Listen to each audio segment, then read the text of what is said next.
On m'a dit la servitude moderne et la servitude volontaire. C'était donc ça. Ouais. L'esclave moderne achète lui-même toutes les marchandises qu'il asservisse toujours un peu plus. Il court derrière un travail toujours plus aliénant qu'on consent généreusement à lui donner s'il est suffisamment sage. Il choisit lui-même le maître qu'il devra servir. Pour que cette tragédie mêlée d'absurdité puisse se mettre en place, il a fallu d'abord ôter à l'esclave moderne toute conscience de son exploitation. Voilà bien l'étrange modernité de notre époque.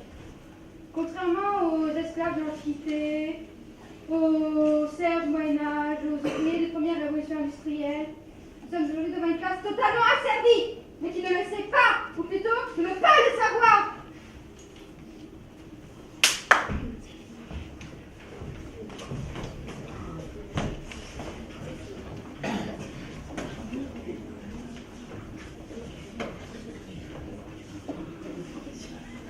C'est ainsi que de manière périodique, de nouveaux besoins sont créés, qui sont vite considérés comme vitaux par l'immense majorité de la population. Ce fut d'abord la radio, la télévision, la voiture, l'ordinateur, et maintenant le téléphone portable. SMS. Illimité. iPhone. 4G. Emporté. Téléphone. Orange. Opérateur. Sa troupe SMS. Stéphanie, 32 ans. Bonjour. Mère célibataire. Divorcée depuis 1 an. Elle a d'énormes problèmes d'argent. Sexuellement frustrée. Acheteuse compulsive. Elle croit que le bonheur s'achète et qui lui donne de la hauteur. Ses dépenses et son argent lui montent à la tête. Malgré ses problèmes d'argent, malgré son subconscient qui lui dit que c'est mal, c'est plus fort qu'elle, elle ne peut s'en empêcher. Achète-moi, achète-moi. Allez, achète-moi. Stéphanie. Tremble, Stéphanie, tremble. Honte à toi. Culpabilité à toi. Arrête-toi avant qu'il ne soit trop tard. Finalement, elle craque. Ah bah, vous avez craqué alors.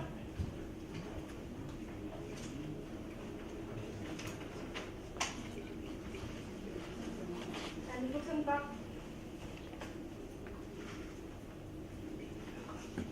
Ça ne fonctionne pas non plus.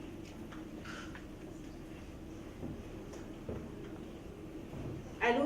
Allô, Les cartes bonjour. bleues ne marchent plus. Je ne comprends pas. Que se passe-t-il? Ah, ça tombe bien. Je voulais vous voir. J'ai votre relevé de compte sous les yeux. Et franchement, madame, ça ne va plus du tout. Vous êtes de nouveau à découvert. Je ne comprends pas. Vous ne comprenez pas, vous ne comprenez pas.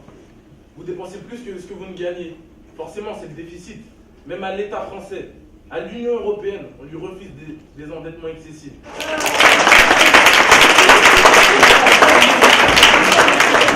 L'esclave moderne illustre le mieux l'état dans lequel il se trouve. Disposant d'un temps toujours plus limité pour préparer la nourriture qu'il ingurgite, l'esclave moderne en est réduit à consommer à la va-vite ce que l'industrie agrochimique produit. L'esclave moderne erre dans les supermarchés, là où il n'a plus que l'illusion du choix. Les marchandises de ces supermarchés sont issues d'OGM. de mélange de colorants et de conservateurs, de pesticides, d'hormones et d'autres inventions de la modernité.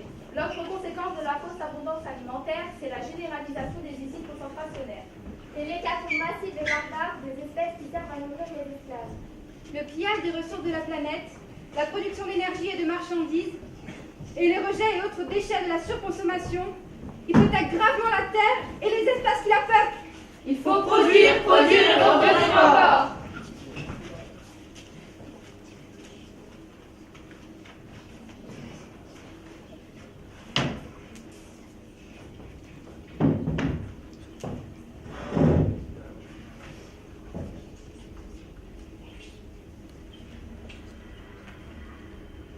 Paye du mois. Madame Emma à mon bureau, s'il vous plaît. Tenez, 2000 €.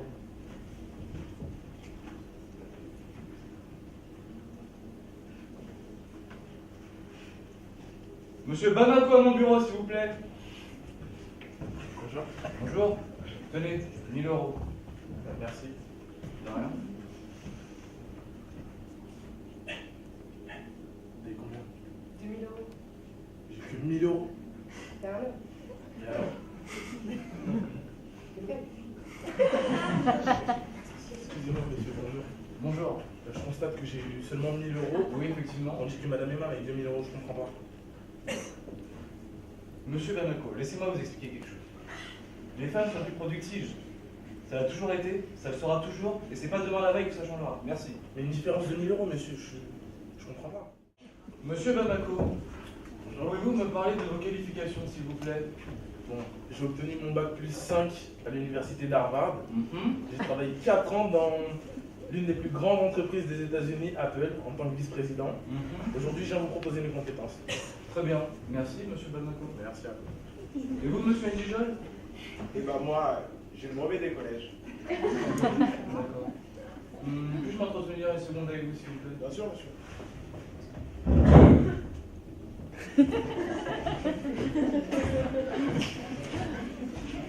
Bienvenue dans l'entreprise. Merci, monsieur.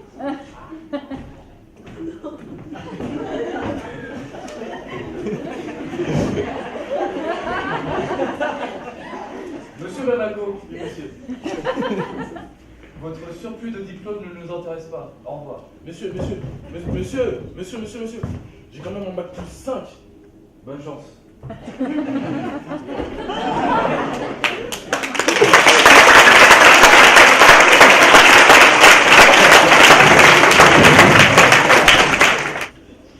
Travail, du latin tripalium, trois pieux, instrument de torture. Pour entrer dans la ronde de la consommation frénétique, il faut de l'argent. Et pour avoir de l'argent, Il faut travailler, c'est-à-dire se vendre. Chaque geste de l'esclave moderne est calculé afin d'augmenter sa productivité. L'organisation scientifique du travail constitue l'essence même de la dépossession des travailleurs. Oui, la libération par le travail. le rôle du travailleur est confondu avec celui d'une machine dans les usines, avec celui d'un ordinateur dans les bureaux. Ainsi, chaque travailleur est assigné à une tâche répétitive, qu'elle soit physique ou intellectuelle. Oui, la libération par le travail. Ce sont ces activités aliénantes que l'on présente comme une libération. L'esclave moderne est spécialisé dans son domaine de production. Cette spécialisation se retrouve à l'échelle de la planète dans le cadre de la Division internationale du travail.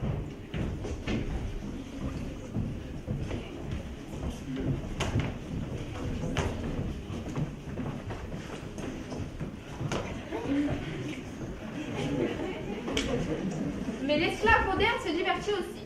Malheureusement, ce divertissement n'est là que pour faire diversion. Son insatisfaction incite par procuration devant la télévision. On dit que les empereurs de la Rome antique achetaient la soumission de leur peuple avec du pain et les jeux du cirque, assez sanglants. Aujourd'hui, c'est par le divertissement et la consommation du vide que l'on achète le silence des esclaves. L'esclave moderne est persuadé qu'il n'existe pas d'alternative. Et c'est bien là que se trouve la force de la domination présente. L'esclave moderne se résigne à cette vie car il pense qu'il ne peut y en avoir d'autre. Le système dominant se définit donc par l'omniprésence de son idéologie marchande. Celle-ci n'est rien de plus que vous produisez pour consommer, accumuler. Elle occupe à la fois tout l'espace et tous les secteurs de la vie. La critique de ce monde est noyée dans le flot médiatique qui détermine ce qui est bien et ce qui est mal. Le système totalitaire marchand a donc réalisé ce qu'aucun totalitarisme n'avait pu faire avant lui. Unifier le monde à son image. Aujourd'hui, n'y a-t-il plus d'exil possible? Révolte!